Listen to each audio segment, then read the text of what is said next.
You can barely grunt out English, and you think you can read something this Gerald old? Whitmore waved a 3,000-year-old tablet in his black Maid's face. 30 millionaires watched. Nobody moved. Translate it. 100 grand. That's more cash than your whole family saw in 3 generations. What's wrong? Too many big words for that ghetto brain?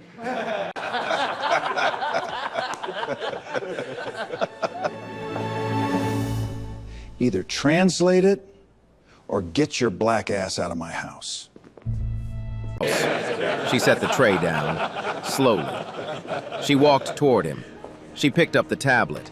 And what she said next made his face go white. Let's rewind 6 hours. Before the insults, before the laughter, before Amara Townsend ever touched that tablet. It's a Thursday evening in late October. Gerald Whitmore is hosting a private dinner in his Upper East Side penthouse. 40 floors above Manhattan, floor-to-ceiling windows, a view of Central Park that costs more than most people's homes. The guests are scholars, collectors, and a documentary crew. Whitmore just spent $2.2 million at a Sotheby's auction on an Akkadian cuneiform tablet, a clay slab covered in wedge-shaped writing from ancient Mesopotamia. He doesn't know what it says, he doesn't really care. He cares that he owns it. Tonight, 2 world-class scholars are here to translate it for the documentary he's producing about his collection. One of them is Dr. Eleanor Ashford from Columbia University. Sharp, silver-haired, decades of fieldwork. The other is Dr. Hugh Calloway, pompous, credentialed, allergic to being wrong. They've been arguing for an hour. The tablet has 12 columns of text. 11 of them they agree on, but the 3rd column uses an archaic dialect neither of them recognizes in this context. Calloway insists it's a legal decree. Eleanor isn't convinced. Whitmore is losing patience. The documentary shoot is Friday. He needs a translation by then or he looks like a fool on camera. Across the room, Amara Townsend is collecting empty wine glasses. She moves quietly. Sensible shoes. Apron pocket. A small leather notebook tucked inside, the corner just visible. She passes the table where the tablet sits. She slows down, just a hair. Just enough to glance at the photographs the scholars have spread out for reference. Calloway's voice rises. He mispronounces an Akkadian word, sharum, flattening the vowel, missing the doubled consonant. Confidently, loudly, Amara, almost without meaning to, mouths the correct pronunciation under her breath. Calvin Moore, the head of household staff, is standing 3 feet away. He hears it. His head turns. Slow. Careful. He looks at Amara like he's seeing her for the first time in 12 years. His eyes widen, then narrow. Then, almost imperceptibly, he shakes his head. Don't. Amara presses her lips together, picks up another glass, but the tablet is calling her name. The dinner ends around 10. The guests drift to the lounge for cognac and conversation. Whitmore is holding court near the fireplace, telling a story about a Picasso he almost bought in Geneva. Amara is alone in the gallery room. The cleaning cart is parked by the door. She moves through the space the way she always does, quiet, efficient, invisible. Wipes down the side tables, empties the small wastebasket by the window, straightens a chair. Then she stops. The tablet is locked behind glass in a climate-controlled case, but the high-resolution photographs the scholars used are still spread across the long oak table. 8 by 10 prints, every wedge mark, every crack in the clay captured in fine detail. Amara sets her cleaning cloth down. She doesn't sit. She just leans forward, hands behind her back, and reads. Her lips move silently.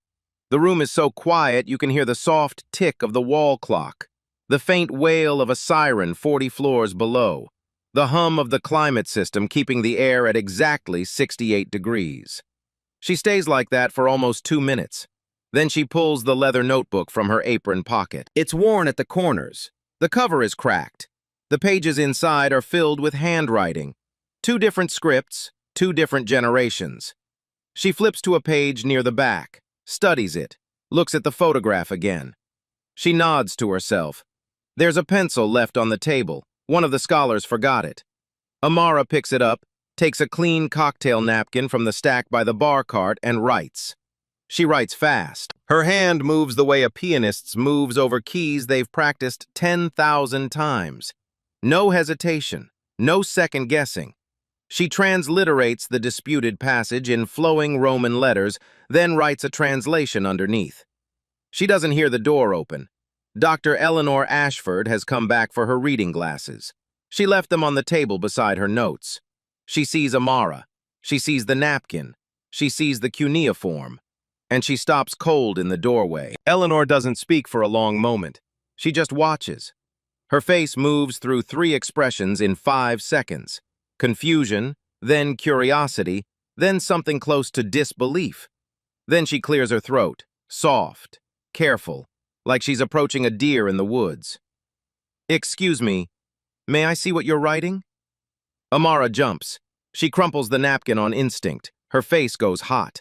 The cleaning cloth is still on the table, proof of who she's supposed to be in this room. "I'm sorry, ma'am, I shouldn't have. I was just—" "Please," Eleanor says, holding out her hand, palm up, open. "I'm not going to get you in trouble. I just want to read it." Amara hesitates. Calvin's warning is still in her head.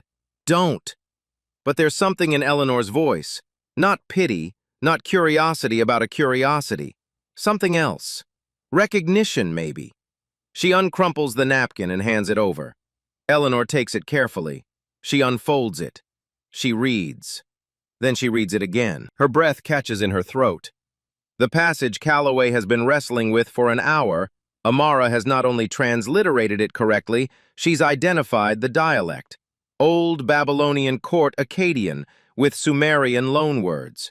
She's noted that the 3rd sign in the 2nd line is a scribal variant common to tablets from southern Mesopotamia. She's even flagged a possible reading error in the published reference text the scholars have been using. It's not a guess. It's not a lucky stab. It's the work of someone who has spent thousands of hours inside this language.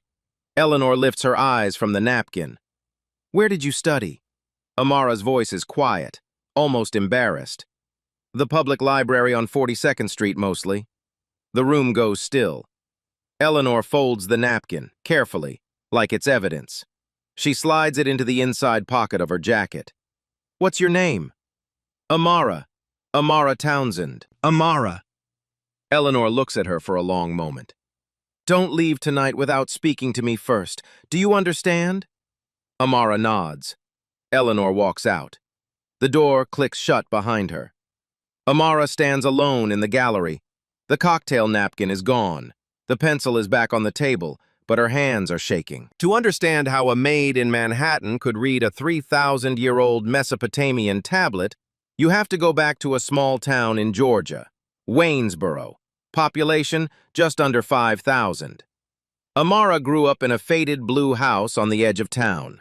Her parents were lost to addiction before she could form a clear memory of either of them. The woman who raised her was her grandmother, June Townsend. June was a school teacher, taught for 40 years in a one-room church schoolhouse during segregation. She had no college degree the state would recognize, but she had something the state couldn't take away, a love of language that bordered on holy. She taught Amara to read at 4, Latin prayers from an old Catholic hymnal at 6. By 11, Amara was reading Virgil out loud at the kitchen table while June peeled sweet potatoes for dinner. June had a saying. She'd repeat it whenever a neighbor laughed at her for teaching her granddaughter dead languages. "They can take your job. They can take your home. They can take your name off the deed of the land you were born on.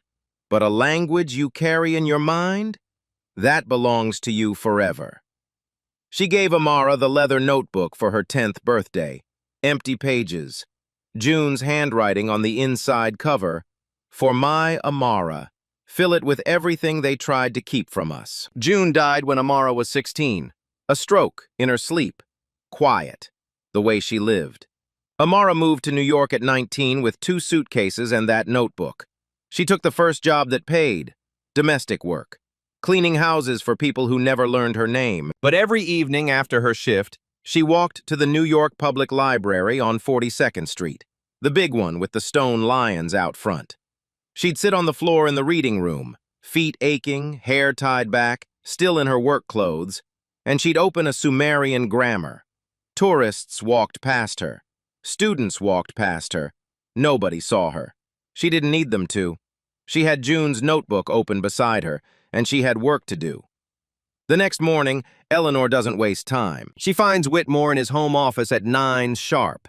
He's on his second espresso, scrolling through emails. She sits down across from him without being invited. "Gerald, I need a fresh set of eyes on the third column. Someone unconventional but very qualified. I'd like to bring them in this afternoon." Whitmore doesn't look up from his phone. "Fine, bring whoever. But if they waste my time, that's on you, Eleanor." "Understood." She doesn't tell him who. At 2 o'clock, the gallery room is reset. The photographs are laid out. Calloway is there, arms crossed, irritated that he's been called back for a consultation. 2 members of the documentary crew are setting up a stationary camera in the corner. Whitmore's son, Preston, leans against the bookshelf, watching. The door opens. Amara walks in. She's not in her uniform. Calvin helped her press a simple white blouse that morning. Her hair is pulled back. She's holding a folder. Whitmore looks up. His face cycles through 3 expressions in 2 seconds. Confusion, recognition, irritation. "Eleanor, tell me this is a joke. That's my cleaning girl." Eleanor doesn't blink. "She has a name. It's Amara Townsend, and I'd like her to look at the third column." Calloway lets out a short laugh through his nose. He looks at Whitmore like, "Are we really doing this?" Whitmore waves a hand. "Sit down, let's get this over with." Amara sits. The room goes quiet. She opens her folder, pulls out a magnifying loupe, places it on the table beside the photograph. Then she takes the leather notebook from her bag and sets it down on her right. Calloway smirks at the notebook. She doesn't notice, or she pretends not to. For the next 20 minutes, Amara works. She doesn't speak. She doesn't ask for help. She makes small marks on a fresh sheet of paper, transliterations in one column, notes in another. Sensory detail fills the room. The scratch of her pencil, the faint creak of the leather chair, the whir of the air handler in the wall. Whitmore checks his watch twice. Calloway sighs through his nose. Then Amara sets the pencil down. "It's not a legal decree," she says. Her voice is quiet but steady. "It's a royal land grant. The dialect places it in the reign of Samsu-Iluna, Hammurabi's son. The third column references a transfer of orchard land to a temple, with a clause about water rights I haven't seen in any published parallel." She slides the paper across the table. Eleanor leans forward. Calloway snatches it first. He scans it. His jaw tightens. He scans it again, looking for the error, looking for the hook he can use to throw the whole thing out. He doesn't find one. He sets the paper down, adjusts his cuffs. Anyone can parrot a textbook. Eleanor turns to him slowly. "Hugh, there is no textbook that contains this reading. She produced it." Whitmore is watching the exchange. He's not a scholar, but he's a businessman. He knows when someone has lost an argument, and Calloway has lost. He waves Amara out of the room. "Thank you, that's enough for today." Amara gathers her notebook, stands, walks to the door. Eleanor catches her in the hallway. "That wasn't a parlor trick. That was postdoctoral level analysis. Don't let them shrink you." Amara nods. She doesn't trust her voice. Back in the gallery, Whitmore is alone. He pulls out his phone. He searches her name. Nothing comes up. No academic record, no publications, no LinkedIn. That unsettles him more than the translation did. By that evening, the knives are out. Calloway corners Whitmore in the study before dinner. He's already poured himself a scotch, uninvited. "Gerald, listen to me. If word gets out that you used an uncredentialed maid for this documentary, you'll be a punchline at every gala from here to Geneva. The scholarly community will tear it apart, tear you apart." Whitmore swirls his glass. He's listening. "I'm not saying she's not clever. I'm saying clever isn't credible. There's a reason we have institutions, Gerald. There's a reason we have standards." Whitmore nods slowly. He's a man who has spent his whole life buying credibility. He understands the currency. But there's another voice in his head, the voice of a producer, a showman, a man who knows that controversy sells. If the maid is a fraud, he humiliates her on camera and looks decisive. If the maid is brilliant, he discovered her, and he looks like a kingmaker. Either way, he wins. That's how he sees it. Downstairs in the staff kitchen, Amara is sitting at the small table by the dishwasher. Calvin sets a mug of tea in front of her without a word.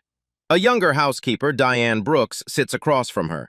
She's 24, hair in braids, sharp eyes. I heard what happened. The whole staff heard. Amara wraps her hands around the mug, doesn't speak. Then Gregory Palmer walks in, the estate manager, 61 years old, worked in service his entire adult life. He doesn't sit. He stands at the counter and looks at Amara with a kind of tired sadness. Amara, listen to me. I've seen this happen before. Not exactly like this, but close enough. They will use you as long as you're useful. And the second you stop being useful, the second you become inconvenient, they will let you go without a reference. You will not work in this city again. Do you understand me? Diane stares at the table. Calvin looks away. Amara's voice is quiet. Gregory, I hear you. I'm not trying to be cruel. I'm trying to keep you employed. I know. He leaves. The kitchen is silent for a long moment. Amara looks down at the leather notebook on the table. She runs her thumb across the cracked cover. June's handwriting on the inside. Fill it with everything they tried to keep from us. She closes her eyes. Who am I to sit at that table? June never sat at any table. She made her own. But there was never a table like this one. Upstairs, dinner is being served. Whitmore at the head. Calloway on his right. Preston on his left. Eleanor across. Amara is pouring coffee. Whitmore sets his fork down. He smiles. The kind of smile that means trouble. Tell you what, Eleanor, I've been thinking about your little protege. Let's make this interesting. The full tablet, 12 columns, both sides. If your girl can produce a complete, verified translation before the documentary shoot on Friday, I'll pay her $100,000, cash, on camera. Calloway laughs out loud. Preston shifts in his chair, doesn't speak. Eleanor sets her wine glass down, slowly. She's not a circus act, Gerald. Amara has just set the coffee tray on the sideboard. She heard every word. She turns. Looks Whitmore in the eye for the first time since she started working there. I'll need access to the original tablet, not just photographs. Whitmore's smirk falters, for half a second. That night, the gallery becomes Amara's. Whitmore signs the access form because he's already committed. Backing out now would make him look weak in front of Eleanor and his own son. He hands Calvin the key card with a tight smile and walks away. At 11 p.m., Amara unlocks the climate-controlled case.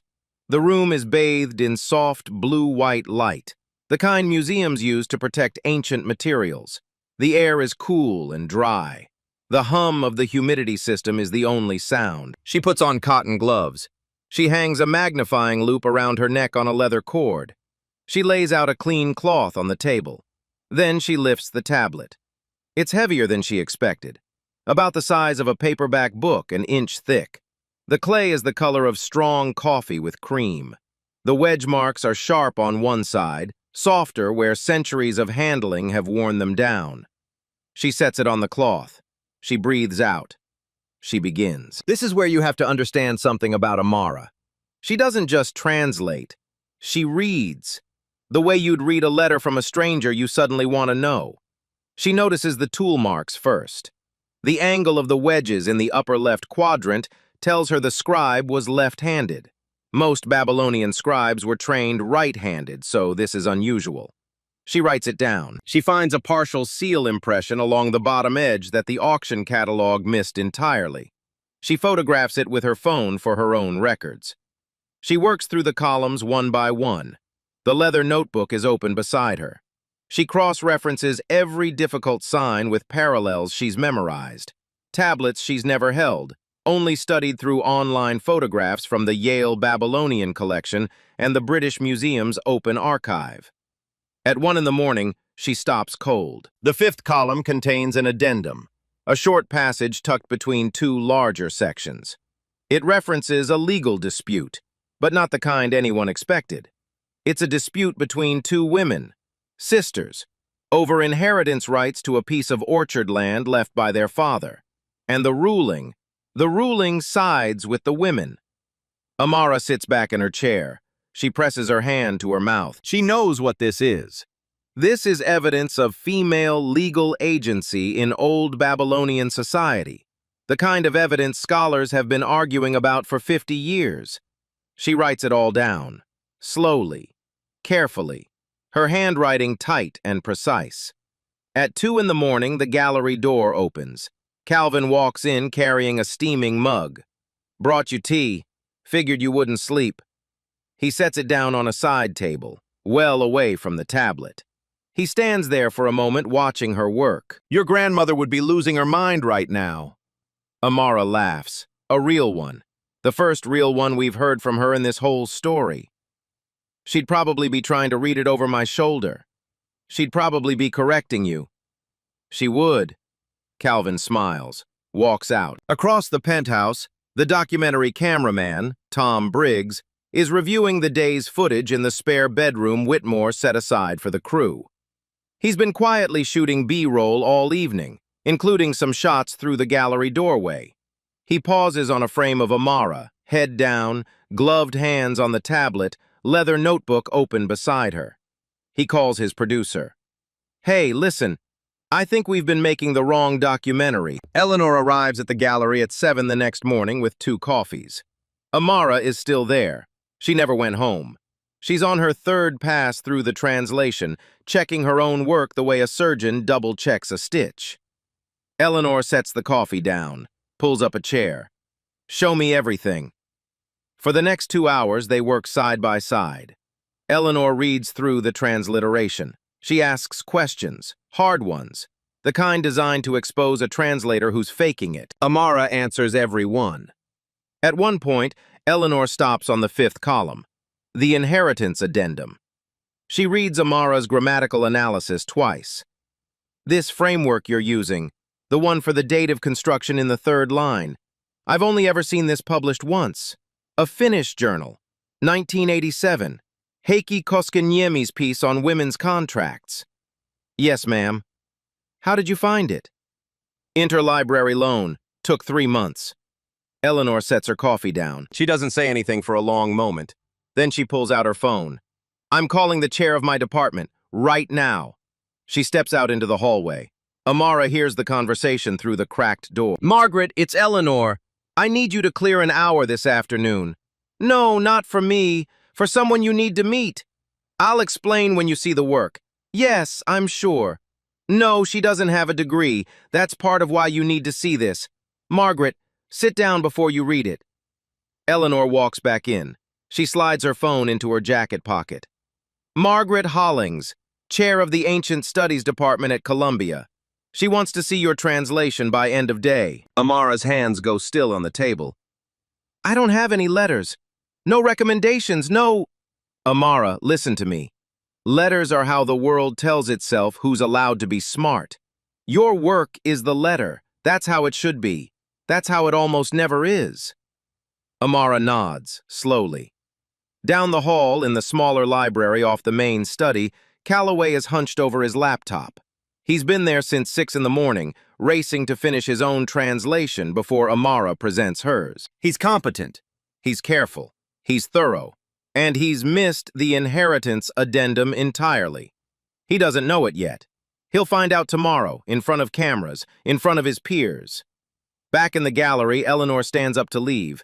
She pauses at the door. Amara, when this is finished, when the translation is published, when the documentary airs, when Margaret offers you what I think she's going to offer you, your life is going to change. Not slowly, all at once. And there will be people who hate that you exist in their world. I need you to be ready for that. Amara closes the leather notebook. She rests her hand on the cracked cover. June's handwriting underneath. Dr. Ashford, with respect. She looks up. I've been ready a long time. Eleanor smiles. Just a small one. She walks out. Amara sits alone in the blue-white light, the tablet in front of her. 3,000 years of silence, finally being heard. by her. Late that afternoon, Amara takes a break in the staff kitchen. She's eating a sandwich Calvin made her. Turkey on rye, no crust, the way June used to make them. She's halfway through when the door swings open. It's Preston Whitmore, Gerald's son, 32. He's wearing jeans and a wrinkled sweater. He looks tired. "Mind if I sit?" Amara gestures to the chair across from her. She doesn't speak. Preston sits. He folds his hands on the table, looks down at them. "I want to apologize for what my father said the other night, for all of it." "You don't have to apologize for him." "No, but somebody should." The silence sits there for a moment. Then he speaks again, quieter. "He sent me to Wharton. I didn't want to go. I wanted to study history, ancient history actually. Funny coincidence." Amara looks at him, doesn't smile, just listens. "I had every door in the world open to me, and I still couldn't walk through the one I wanted. You had every door closed, and you built your own." She sets the sandwich down. "I didn't build a door, Preston. I just kept reading until the walls didn't matter." He looks at her for a long moment. Then he gets up, walks to the small bookshelf in the corner of the kitchen, the one nobody ever uses, and pulls down a hardcover book. It's old. The dust jacket is faded. He sets it on the table in front of her. It's a first edition copy of Mesopotamian Civilization, The Material Foundations by J.N. Postgate, published in 1992, a foundational text in the field. "I bought this at the campus bookstore my sophomore year. I never opened it. I think it should belong to someone who'll actually use it." Amara picks it up. Carefully. She opens to the table of contents. She flips a few pages in. She stops on a footnote. She lets out a small laugh. "There's a translation error in this footnote." Preston laughs too, a real one. "Of course there is." She closes the book, holds it against her chest for a moment. Then she sets it down on top of the leather notebook. The two books, side by side. One from a campus bookstore, one from a one-room schoolhouse in Georgia. Both, finally, in the right hands. Preston stands up, adjusts his sweater. "Whatever happens tomorrow at the shoot, I just want you to know, there's at least one person in that room who's rooting for you." He walks out. Amara sits alone with the two books on the kitchen table. Her sandwich is cold. She doesn't care. Outside the window, the sun is starting to set over the city. 40 floors down, people are walking home from work. None of them know her name yet. That changes tomorrow. Friday morning, 8 a.m. The penthouse has been transformed. The gallery is now a film set.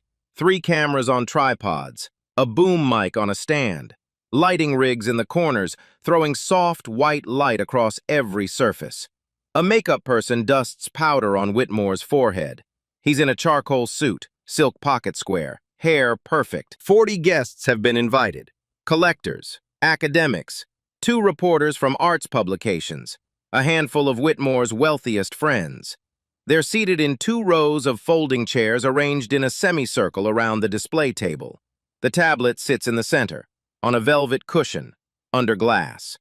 Calloway stands beside Whitmore. He's been told he's the lead scholar for the segment. He's smiling for the cameras. His translation is in his jacket pocket. He's confident. Eleanor sits in the front row, hands folded in her lap, watching. The door opens. Amara walks in. She's wearing a simple navy dress, her hair pulled back. She's carrying a manila folder and the leather notebook. Her hands are steady. She doesn't look at the cameras. She looks at Eleanor. Eleanor gives her one small nod. Whitmore claps his hands together. "Showtime!" "Ladies and gentlemen, welcome. Today we're going to bring 3,000 years of history back to life. But before we do, I want to share a little personal moment with you all. A wager I made earlier this week." He gestures toward Amara. "This is a member of my household staff. A few days ago I made her an offer. Translate the entire tablet, and I'd pay her $100,000. Cash, on camera." Murmurs from the seated guests, a few uncomfortable laughs. "So let's see if she earned it." The cameras are rolling. The room goes still. Amara walks to the table. She sets her folder down. She opens the notebook. Whitmore picks up a photograph from the table. He hands it to her. "Column 7, translated, for the camera." This is a passage Amara finished translating 2 days ago. She knows it the way you know the lyrics to a song from your childhood. She reads it aloud, first in Akkadian, slow, precise, the doubled consonants where they belong, then in English. She gives the historical context. She notes the scribal hand. She identifies the likely date range within a 40-year window. The room shifts. A woman in the second row leans forward. A man in the back takes off his glasses. Calloway's smile gets a little tighter. Whitmore nods, gestures for Calloway to continue. This is where Calloway tries to take her down. Yes, that's a competent reading. Let me ask you something more specific. The verb form in line 4, idinu. Explain to me without notes the morphological reasoning behind the plural ending. And while you're at it, address the dialectal anomaly in the preceding clause. It's the kind of question designed to trip up a self-taught scholar, the kind of question that uses jargon as a weapon. Amara doesn't pause. She walks through the morphology. The plural subjunctive form, the historical reason for the dialectal shift. She cites a specific tablet from the British Museum collection, by accession number, that contains a parallel construction. Then she does something Calloway didn't expect. She corrects him, Dr. Calloway, with respect. The clause you described as a dialectal anomaly isn't anomalous. It's a standard formula in royal grants from this period. I think you may be working from the older Driver and Miles edition. The revised reading was published in 2009. Calloway's face goes red. He doesn't respond. Eleanor presses her lips together to keep from smiling. Whitmore is watching this unfold. He can feel the room turning. He can feel the cameras catching every second. He needs to stop this. Now! He reaches under the table. He pulls out a small object wrapped in tissue paper. He unwraps it slowly, theatrically, for the cameras. It's a second tablet, smaller, about the size of a deck of cards, different clay color, different style. I have one final test. This is a fragment I acquired separately, last month, from a private dealer. Nobody in this room has seen it. Not Eleanor, not Hugh, not anyone. He places it on the table in front of Amara. Translate it, right now. No notes, no notebook. He slides her leather notebook to the far end of the table. The room holds its breath. Amara looks at the notebook, then at the fragment. She puts on the cotton gloves Calvin set out for her. She picks up the loop. She studies the fragment for a long, agonizing moment. The seconds stretch. Calloway looks at his shoes, trying to hide the small smile at the corner of his mouth. Then Amara sets the fragment down. Gently. She looks up. This is a colophon, a scribal signature. It's not part of the main tablet. It's a separate piece, likely from the back of a different tablet broken off centuries ago. She takes a breath. The scribe's name is partially preserved. I can't make out the full reading, but the title is clear. He was a tupsharum, a master scribe. And this colophon isn't a legal document. It's a dedication. She reads it aloud, first in Akkadian, then she translates. This tablet is for my daughter when her hands are large enough to hold the reed. May she learn the signs as I have learned them. May her words outlast the clay. The room is silent, completely silent. Eleanor's eyes are shining. She doesn't try to hide it. A woman in the front row presses her hand to her mouth.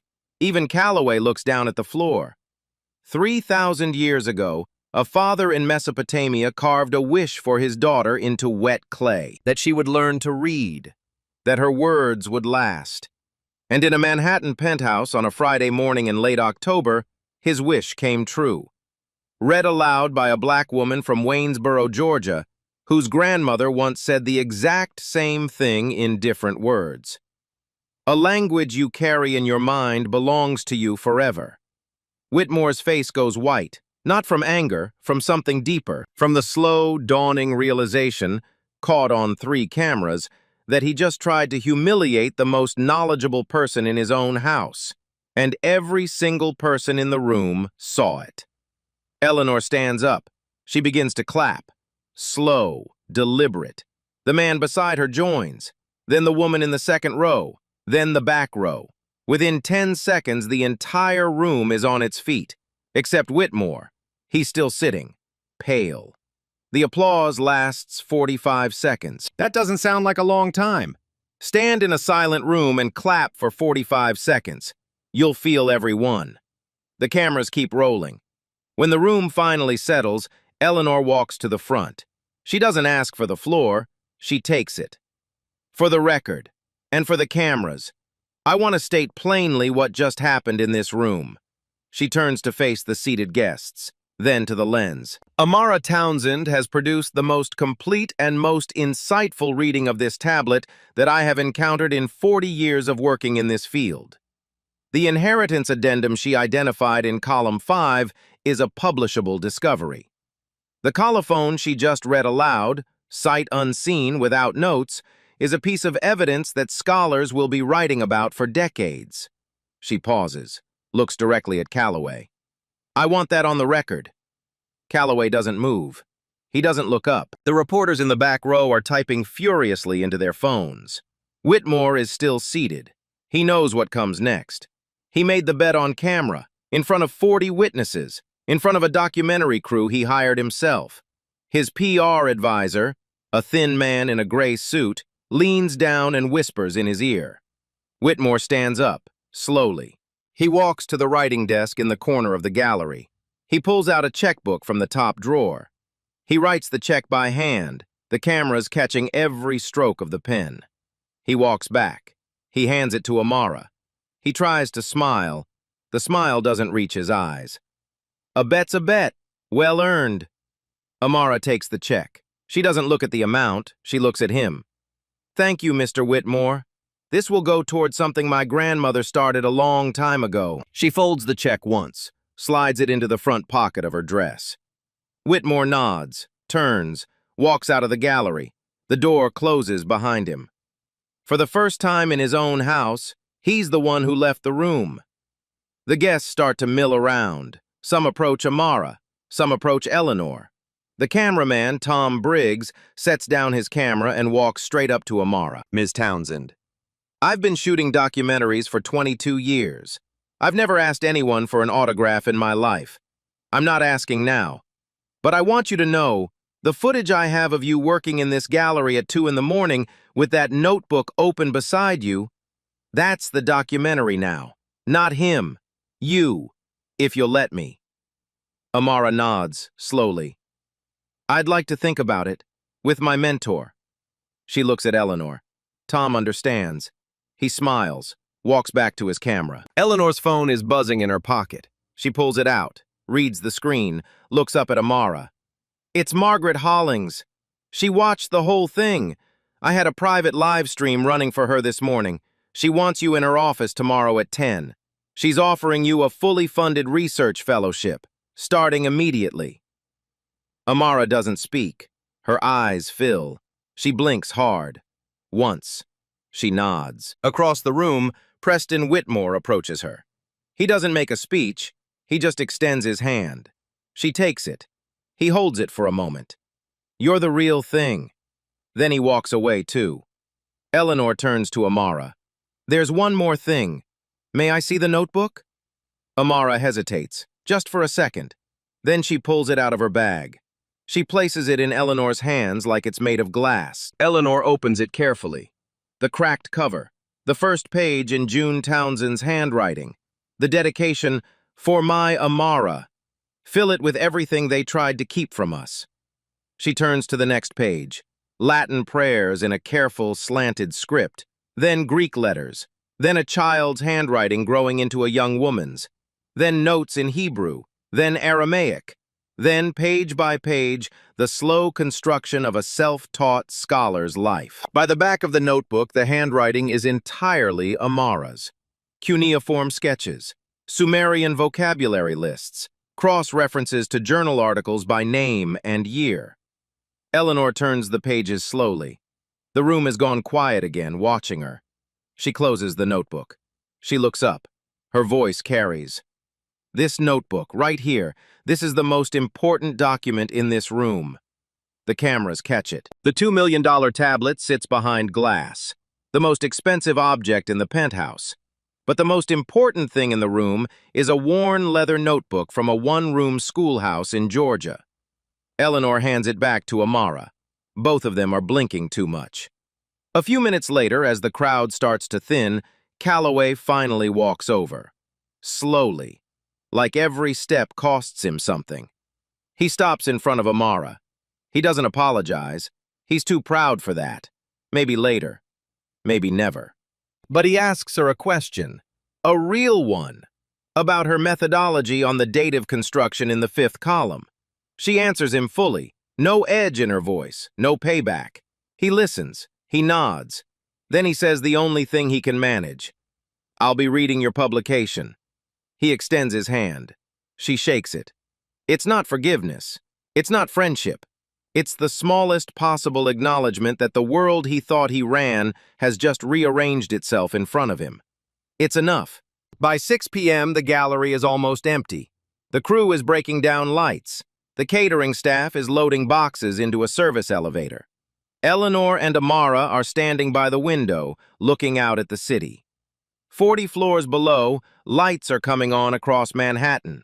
Office buildings, apartments, the slow river of headlights on Park Avenue. Eleanor speaks quietly. Your grandmother, June. Tell me about her. Amara is quiet for a long moment. She used to say that a language belongs to whoever is brave enough to carry it. She said they could take everything else, but not that. She was right. She always was. They stand there for another minute. Neither one speaks. Behind them, the gallery doors are open. Whitmore's tablet is back in its case. The lights are dimming for the night.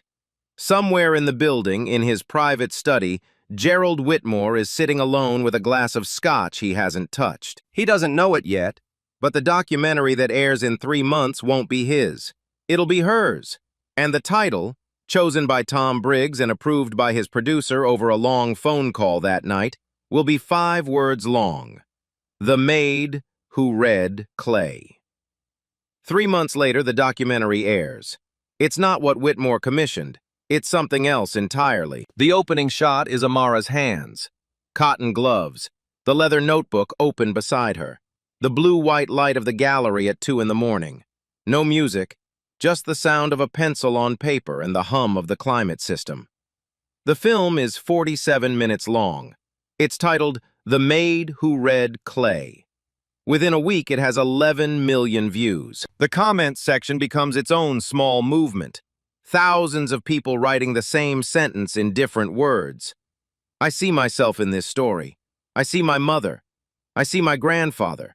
I see the janitor at my high school who used to read Greek philosophy on his lunch break. I see myself. Public libraries across the country report a surge in foot traffic. The New York Public Library's main branch on 42nd Street starts receiving handwritten letters addressed to the woman who studied here. Amara takes the $100,000 from Whitmore's check and uses $60,000 of it to establish the June Townsend Language Fund, a scholarship for first-generation students pursuing ancient languages and linguistics at public universities. The first 3 recipients are announced in the spring. She enrolls at Columbia under Eleanor's mentorship. Margaret Hollings makes her a research fellow. Her first published paper, On the Inheritance Addendum in the Whitmore Tablet, is accepted by a peer-reviewed journal 6 months later.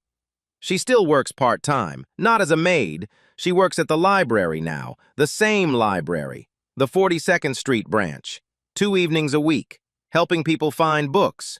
She says she wants to be the person she needed when she was 19. The leather notebook is still in her bag. June's handwriting on the inside cover. New pages added every week. Gerald Whitmore tries to give an interview about the documentary. His PR team advises against it. The story has moved on. So has the world. He sells the cuneiform tablet at auction the following year, donates the proceeds to a charity his foundation runs.